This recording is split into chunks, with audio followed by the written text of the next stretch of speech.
Hello everyone, today we'll talk about how to fix or how to solve the problem of ABA English app. You will click on settings. Here in this page you can click on apps, default apps, app settings. In this list you can search about ABA English app. After that, in this page of app info you can click on first stop and you can click OK.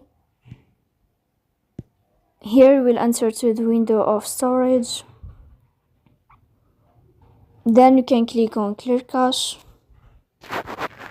In the end you can turn on your airplane mode. And you can turn off your airplane mode again to fix that problem.